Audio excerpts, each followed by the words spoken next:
Since I was so rudely interrupted by the Detroit Opera House, who insists on calling me instead of my wife to solicit me to buy tickets, I'm going to have to pick up on the last question where I left off. I was answering Guppy, yours truly, 49. She asked when would we see more pictures of my dragon butt. The answer is, I don't know. You can only see the dragon on those particular shorts from one angle, so that's kind of played out. But if someone were to find me some new dragon shorts, then who knows? Her next question was, why are you and Miss Dana so awesome? Miss Dana is my wife. She's also on Photocracy. And I don't really know. I guess I'd have to say that we both never really grew up, particularly when we were together. And I think people really appreciate the fact that we don't take ourselves very seriously at all. And I hope that that makes us fun to be around, to hang out with.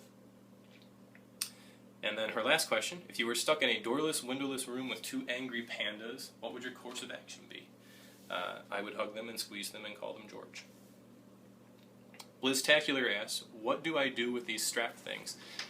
In Toronto, the Toronto meetup, this past January, I had gotten some free EFTS wrist straps, and I brought them with me figuring I'd give them to somebody at the meetup. And Blizztacular happened to have a great deadlifting day that day. She set a PR, I believe, at 205 pounds that particular day. She's since beyond that. And so I thought that was an excellent reason to give them to her.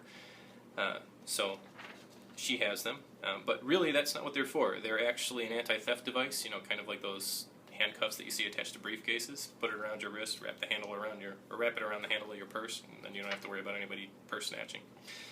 But I'm reasonably sure that you could either run down and or kill anybody who tried to steal your purse, so you may have to find another use for them, like Romanian deadlifts or heavy shrugs. LTG asks, what do you do that helps you stay motivated? This is actually one of the top 5 questions. Motivation for me has never really been a problem. I've always been self-motivated, and I've always been a work before play kind of person. I always get my responsibilities done first before I sit down and read or play a video game or what have you. And I kind of carry that over into the gym. Once I decided that I was going to do this, I just do it. And it doesn't really matter if I'm not having a great day, if I don't particularly feel like lifting, I just go and do so. I don't necessarily listen to any particular music or anything like that. So I guess the motivation for me is just I want to get stronger, I want to look sexier. I do appreciate it when my wife makes some comments about how good I look or how good a portion of me looks. Not that she didn't think I looked good before, but I think it's growing on her. Curb Stomp's question of the week was, if you could have any superpower, what would it be and why?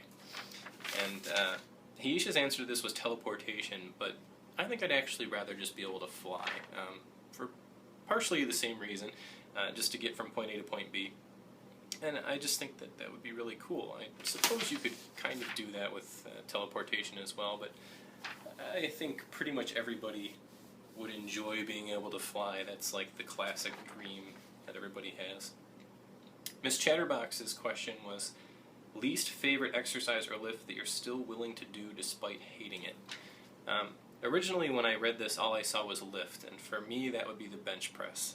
I suck at it. I'm getting better at it, but I really don't like it, but I still do it.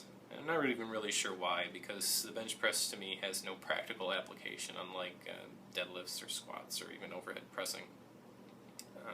But I still do it. But since I just noticed that it actually says exercise, then definitely running. I fucking hate running.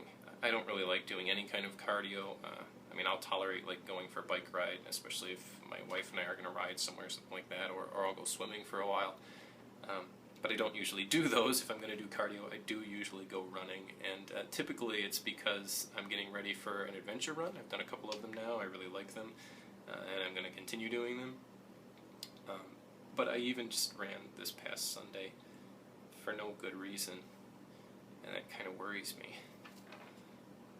And then the last one from Jimaholic85, what is the number one thing on your bucket list? And I think for me, this would probably be a nice long trip, land and sea in Europe. I'd love to start with a Nordic cruise in northern Europe, and then visit Ireland, and Scotland, and Spain, and see castles, and travel through Europe, and then hop on another boat in the Mediterranean and come back and spend like a month or two doing it. So that's it for me. If you guys have more questions, I'd love to do this again. So hit me up.